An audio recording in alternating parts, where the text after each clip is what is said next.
Good afternoon, everyone, and welcome to our special interview session with NAMI Illinois. For those of you who are new to us, NAMI is the National Alliance on Mental Illness. We are a grassroots mental health organization dedicated to improving the lives of individuals and families affected by mental illness through advocacy, education, support, and public awareness efforts. Today, we are coming to you from our Illinois state organization. My name is Emily Fagan, and I will be our host today. I work at NAMI Illinois as the Director of Youth and Young Adult Programming. It is a great pleasure to introduce our interviewee, Athena, who lives with Tardive Dyskinesia. Today, we will discuss some of her experiences, insights, and the impact of TD on her life. So without further ado, Athena, thank you so much for being here. I'll allow you to go ahead and introduce yourself a little bit. Sure. Hi, everybody. My name is Athena, and I am housed in Colorado at the NAMI Colorado State Office. I am the Peer Program Associate Director, and I handle our three primary peer programs: NAMI Connection, which is a support group that we provide for free throughout the country, as Emily was sharing. I also do the peer-to-peer program where I'm a state trainer for that as well. And I train other people to share their stories as well as how they deal with their recovery. So that's mainly my role. And a little bit about myself. As you can see, I love the mountains, and I'm just I don't know. I'm very passionate about TD as well as mental health as a whole, and I'm looking forward to answering some of Emily's questions and hopefully giving people some insight. Absolutely. Thanks so much. So I think we'll start. Can you explain a little bit about what TD is? Sure. Someone had asked me how would I describe it to a child, and so I'll try to be elementary. I'm not a doctor or physician. I'm just a peer. It basically is a movement disorder that develops out of psychotropic drugs that people take, causes certain types of movements, that can happen very lightly. And I'll go into it more in detail, but it could be anything as like your jaw moving involuntarily. These are involuntary movements that sometimes you're not even conscious that you're doing, but they can become painful at times, and it can make you look like you're grimacing sometimes, or that you're not happy, or you may have a scowl on your face. It's really not you actually feeling that way. It's your face manifesting the side effects of the medications you're taking to maintain your mental health. Okay. And what was the onset like for you? What were the symptoms, and were they noticeable by others as well? Early on in my walk with my mental health and coming to terms with it and things like that, the doctors at the time were using, it depends on the psychotropic drug that people are on, that could cause more exacerbated symptoms of TD. In my case, right off the bat, I started experiencing shakes in my torso and my arms, my legs. I had a twitch. My hands would be shaking. I wouldn't be able to control my tongue, meaning it would be moving around in my mouth, those kind of things.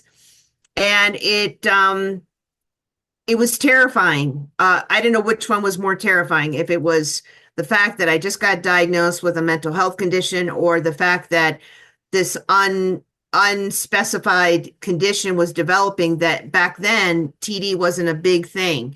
It was mental health, Prozac Nation, bipolar disorder was the hottest diagnosis to get back in the 90s. I mean, it was a priority for me to take care of my mental health over anything. So at the time, it really didn't bother me all that much, except that I figured it was my nerves, because I did have a crisis, and I thought it was just me responding to what had happened to me in my episode. So as the years went by, and I got put on different kinds of drugs, it seems like my TD symptoms would subside. Sometimes they would get exacerbated. Stress was the number one thing that would seem to set it off. And so it wasn't, and I might be answering a question that you may have already lined up for me, but it wasn't until I spoke to the right doctor who took it seriously and said this could prevent you from being compliant. So can you share a little bit more about, when you decided to reach out to a doctor and what that process was like? Sure. I remember bringing it up with a previous doctor before I finally met my angel doctor, as I call her. She was wonderful. I brought it to her attention. I thought, oh my gosh, I think I'm having again because I had, a crisis and I'm stressed and my face and everything. She goes, no, actually, what that is, Athena, is tardive dyskinesia. And I said, what in the world? I had never heard of it before. And she, assessed me, which is something that doctors should do for people, just to make sure that the medications that they're on are not causing severe cases of TD. And she just was very compassionate. I told her about going to an interview and shaking uncontrollably, and I looked like I was, you know, jonesing out on too much coffee that day, or, I was a nervous wreck because I was so scared that the other person would notice me making gestures or making facial expressions that didn't make sense. Mm-hmm. So, and then it was other times that it prevented me from being social. I got very self-conscious about it. And so she decided to go ahead and put me on a medication temporarily to see if that would help. And it really, what it turned out was that she put me on the right antipsychotic that helped me temper everything. My mental health stabilized. I felt great. And I started using alternative methods to try to cope with sometimes the tension that comes across your face when you're having, symptoms. Okay. And how did it feel to receive that diagnosis? It was a relief, kind of like Yeah. any diagnosis. I'm sure you understand, Emily, because Mhm. it's like when you first, you have a crisis for the first time, okay? And hopefully the last time, but let's say you have a crisis and you don't know what's going on, and they finally figure out, well, you know what, you have, bipolar disorder or depression or anxiety, or these are your diagnoses. It kind of gives you some relief because then the doctors can figure out, okay, you know what, you need to be on an antidepressant, or you need to be on, I don't know. It could be anything. Like I said, I'm not a doctor. So it gave me some relief, Emily. It did. Yeah. Yeah. So, and you talked a little bit that you found some treatment methods that work for you. You mentioned some medication, but then you also mentioned that you do some things outside. Would you mind going into that a little bit? What works for you? I know that sometimes doctors who go right away to prescribe the medication that is out there for it. And of course, recently I think another one came out. So I started off with something initially, and then I started changing the way that I was coping with uh, the side effects or the symptoms. And what I would do is really start doing self-care. I start with my breathing exercises, centering. I'm not going to get into a yoga pose, but I do yoga. I intentionally work on stretching out my muscles so they don't get tight and constricted. I become conscious when I start shaking or I feel it, and I speak to myself, a self-talk. I calm myself down. I check in to see what triggered it. And I'm not saying, as we said, it is an involuntary movement disorder that can become so severe that people can actually their organs can be impacted by it. And it really is. It could be very dangerous in some cases. In my case, I guess I was more on the lighter side, but still it was it was obvious to my family and to those close to me. But yes, so I do yoga, I do stress management, I do a lot of stretching, I go for massages, I just do self care and become conscious of when I'm doing it so that maybe I could take a pause, breathe, and step back into the situation with a new, fresh point of view. Absolutely. And about how long did it take for you to figure out what things work for you? What was kind of the timeline of that process? Well, the medication that my doctor did put me on, I was on for a couple years, probably I would say about 3 years. And then we tapered off to see if the TD was permanent, because it can become a permanent condition that someone can struggle with. And I seem to be doing really well because I was constantly incorporating alternative ways to deal with the triggers. And I have to be happy. I'm happy to say that I happen to be one of those people who doesn't need to take the medication. Though I still deal with it, I'd rather have one less pill to take a day than worry about, okay, I got to take this too. And, and I'm able to focus on my overall care and my health. Great to hear. So, could you share a little bit about how TD impacted both when you were previously to be diagnosed and also now still how it impacts your daily activities and quality of life? What maybe changes you've had to make? Well, it's not like changes I really wanted to make, but I started isolating actually. Mhm. What can I say? I really was just very self-conscious. I also was dealing with the realization that I had a mental health condition. And so for years, I battled, with all the different things that I had to do to take care of, you know, what I was struggling with and my past. And it was just really kind of mayhem at one point. And as I started putting things in order and I got to a place where I was on the emotional stages of recovery and I was dealing with things, coping with things, and then becoming an advocate, it slowly started I started realizing that I had something to say. Mhm. And so post diagnosis, and forward to today, I would say that there are times that when I'm stressed, I know that I'm going to probably end up showing signs of TD, especially in my face. Like I could be grimacing for no reason, and Mhm. and then I'm aware, oh gosh, I better smile, and then I force my face to, and it's something you got to be so conscious of, Emily, Mhm. that and you're willing to take the time to calm yourself down, and it seems to subside things for me at least, and so much so that I started advocating about TD with other affiliates and other state offices and doing podcasts talking about it. And I even ended up in Washington, D.C. with the International, I think, TD Association or organization.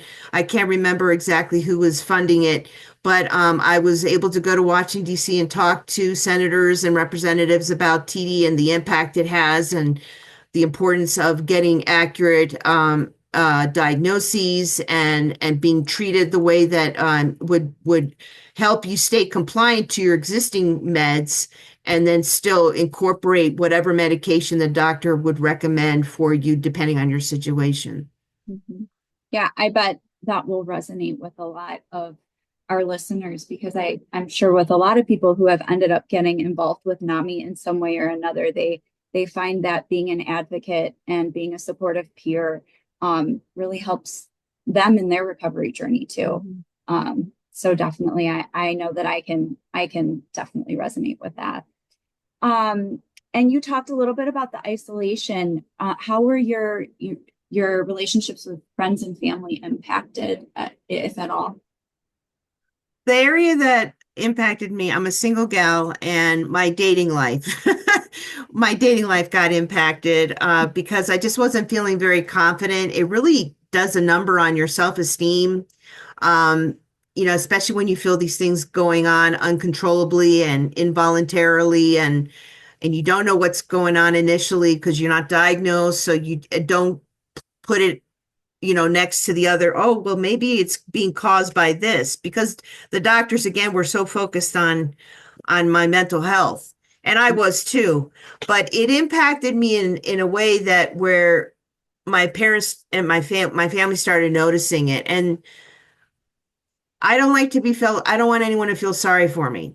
And it was kind of like, it was compassionate care and concern, but the worry made it worse. And I became more self-conscious of it. And it wasn't again until my uh, doctor who took the time to say, this is what it is, this is what we can do. Let's figure out what's the best thing for the situation that you're in.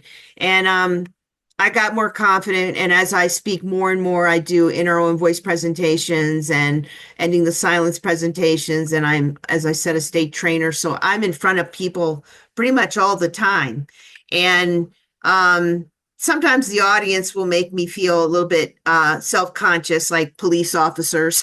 Yeah. For one, you're sitting there in front of a police officer and you're like, oh gosh, do I look like I'm on something? Or, and things like that. So as I've gotten older, wiser, and more aware, and that's why we're here today, to make people aware of what TD is so that loved ones can support their loved ones who are dealing with it, or friends, or whatever, partners, and I hope that that's what our outcome will be by the end of this interview.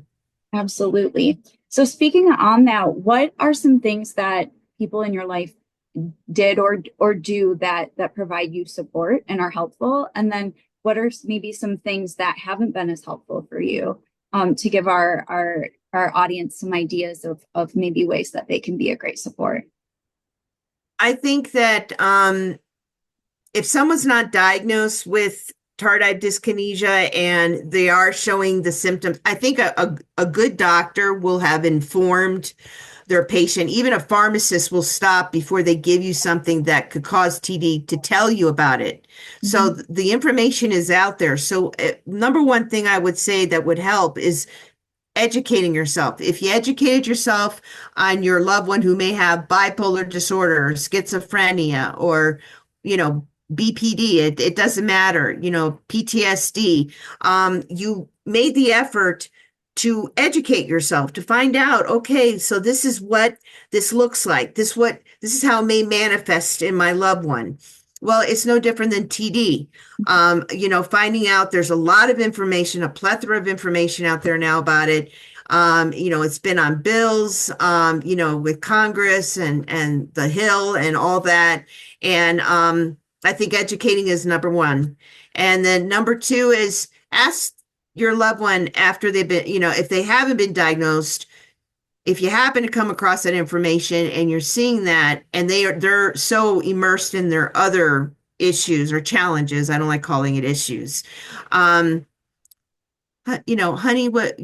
go, be transparent and say, maybe this is something that we may have to bring up to the doctor and maybe this could potentially be caused by the medications you're taking. We all really know how to speak to someone with compassion and empathy, sympathy, and feeling sorry for someone. Especially, I can only speak for myself, and I do have friends too who feel the same way.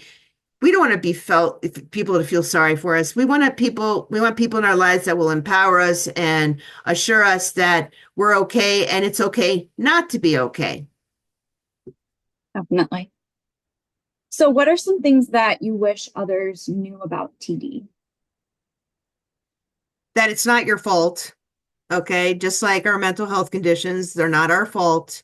And that there are treatments out there, especially for severe cases where it could progress, as I said, to even your organs. And you don't want it to go that far. And there's a lot of medications out there that can be considered, and I know doctors do that.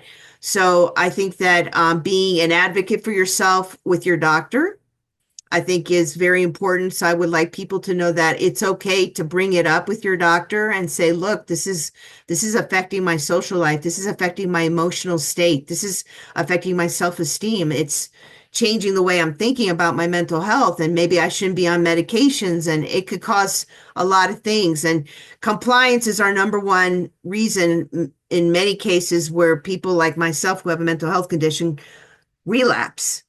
And we don't, that is something that I hope people understand, that it's worth you talking to your doctor to see what your options are. Mhm. Mhm.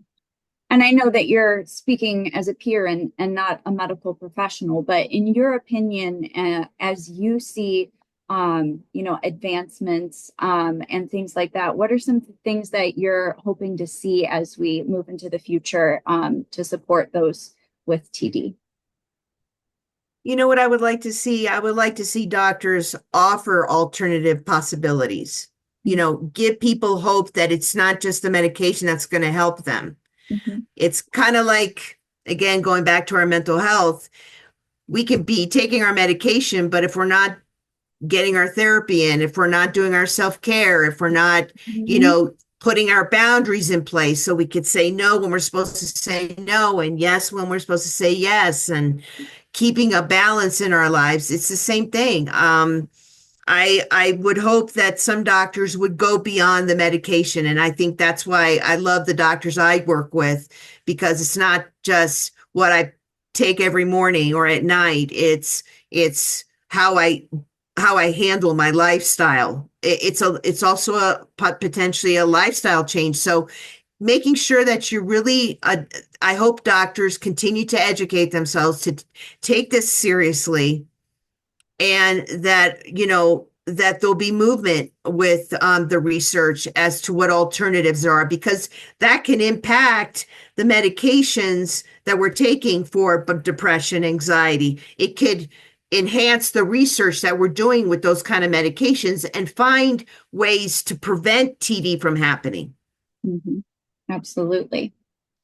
And then I think to finish us off, what message would you want to share with those who are watching? Perhaps a loved one of someone who might be struggling with TD symptoms, or someone who is navigating through it themselves. Well, as a peer, I can't speak as a mom or a parent, but I would like to just speak in general terms, and that is that, first of all, don't ever quit. Don't ever quit on yourself, no matter how bad things get. Um, never quit on yourself. And I mentioned earlier, it's okay not to be okay. And basically giving yourself permission to do these things during the course of your recovery so that you're strengthened and you're empowered and you feel like you have some level of control over your health. Mhm. And I think, again, it goes down to advocating for yourself, educating yourself, giving yourself permission to shake. Give yourself permission to go in your room and be with yourself and meditate and calm yourself down. That give yourself permission to take care of yourself the way you need to, so that you could be effective in whatever role you have in life, whether you are a mom or whether you are a partner or a husband, wife, brother, sister, doesn't matter, whatever you are, whether you work for NAMI like Emily and I do. I just, it's just an honor to be able to share my story and tell people that it can be done, that you can get to a place where you're complying and you're doing the things so that you can have a life worth living. Absolutely. Well, thank you so much for sharing your story with us. It's so impactful to hear, and I know will be really great for all of our listeners. So thank you so much for your time, and thank you everyone for joining us today.